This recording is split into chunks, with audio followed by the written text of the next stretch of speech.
Сайн байцгаана уу? Learning English with Lemonade англи хичээл эхэлж байна. Өнөөдөр бидний унших сэдв camping, хэрийн аялал.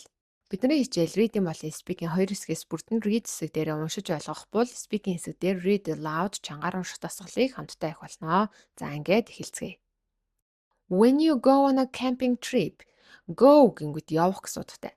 Чи go явнаа. On тийм юм дээр a camping trip, хэрийн trip аялал. За trip гэдэг нь дангаараа аялал гэсэн утгатай. Camping гэдэг нь өөрөө хэрээр байхыг хэлдэг. Тэгэхээр нийлээд хэрийн аялал болж байгаа юм. Чи хэрийн аяллаар явах үед you will need чи тэх хэрэгтэй to make your own fire to cook. Make fire гэхээр гал хийх гэсэн утгатай. Манай Монголд бол гал түлэх гэж ярьдаг. Тэгэхээр чи your own өөрийнхөө галыг make fire хийх хэрэгтэй. Яахын тулд to cook хоол хийхин тулд.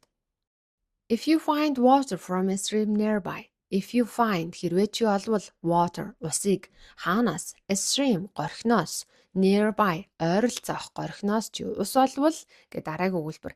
If гэдэг нь хэрвээ гэдэгтэй адилхан утгатай нөхцөл заажурч байна. Тэгвэл дараа нь you must boil it. Чи үүнийг boil буцалгах must ёстой. Before you can drink it. Before өмнө нь яахаас өмнө вэ гэдэг нь араас нь ороод ирдэг. You can чи болно drink it.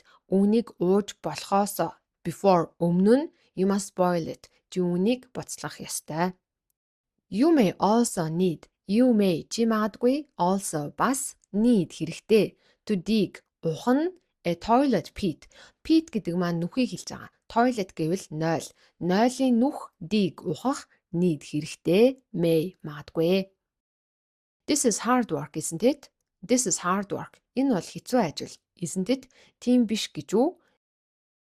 За одоо бүгдээрээ ярианы суур дасгалуудын нэг чангаар унших дасгалыг хамтдаа эзгэе. When you go on a camping trip, you will need to make your own fire to cook. If you find water from a stream nearby, you must boil it before you can drink it. You may also need to dig a toilet pit. This is hard work, isn't it? За өөрийнхөө тогтоосон үгнүүдийг сэтгэл дээр үлдээж бусдаагаа хуваалцаарай. За тэгээд өнөөдрийн хичээлийн хүрээ дууслаа. Дараагийн хичээлээр уулзцгаая. Have a nice day. Өдрийг сайхан өнгөрүүлээрэй.